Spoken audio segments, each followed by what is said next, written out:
It's been 1 year since Israel launched Operation Protective Edge on the Gaza Strip. During the fighting, author and journalist Max Blumenthal was on the ground in Gaza. His book, The 51-Day War, is about what he saw there, and he's with me now.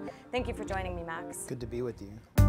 Describe to me the scope of the destruction you saw there and how people in Gaza are still affected today. Well, when I arrived, it was the beginning of extended ceasefire, the first extended ceasefire of the 51-day war. And I spent 5 days from sunup to sundown in the rubble, all across the border regions of the Gaza Strip, which are in a really tough neighborhood because they border Israel. And this is the area that Israel comprehensively destroyed 18,000 homes.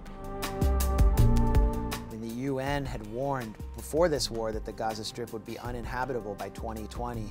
Now it's currently uninhabitable. I went into eastern Rafah, which is the southernmost city in the Gaza Strip.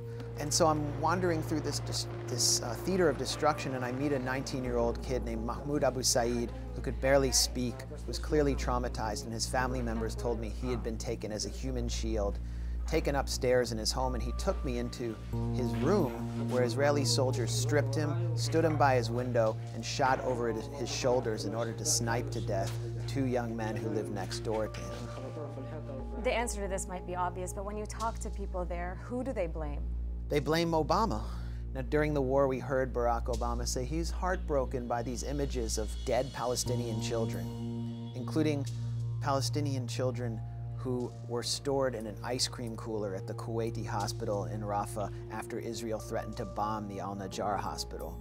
This image of 5 infants in death shrouds in an ice cream cooler because there was nothing left to cool their corpses, I think is the defining image of this war. What was America's involvement during the Gaza war? Well, the U.S. involvement was supplying Israel with everything it needed, down to mortar rounds, in order to destroy civilian infrastructure in the Gaza Strip. 1 year later, has the siege been lifted or improved at all? Not one home that I know of has been rebuilt. So those 100,000 people who were rendered homeless in these attacks are still wandering around kind of like ghosts. What does it mean for the young people in Gaza, for these people who have grown up and have now seen 3 wars? The Gaza Strip is a ghetto of children. Most people in the Gaza Strip are under the age of 18, and a substantial percentage of those who are under the age of 18 are under the age of 7, which means they've known nothing in their lives but these 3 major assaults that began in 2008. These children are all suffering, almost all of them, from continuous traumatic stress disorder. As a Jew, it's difficult because, especially for young people, people under the age of 25 or under the age of 20, most of them have never met a Jew who didn't threaten to harm them, who didn't abuse them. The only relationship they have with Judaism is to this state that's holding them under siege and constantly attacking them, that claims to speak on behalf of world Judaism.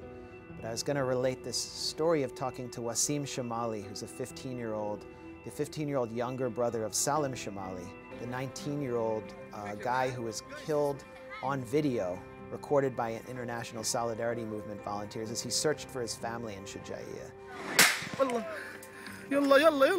Wasim broke down in tears when I asked him about Salim and his relationship with him. He was his best friend, after the interview was over and he recovered. I said, "What do you want to be when you get older?" And of course he said, "I want to be a fighter."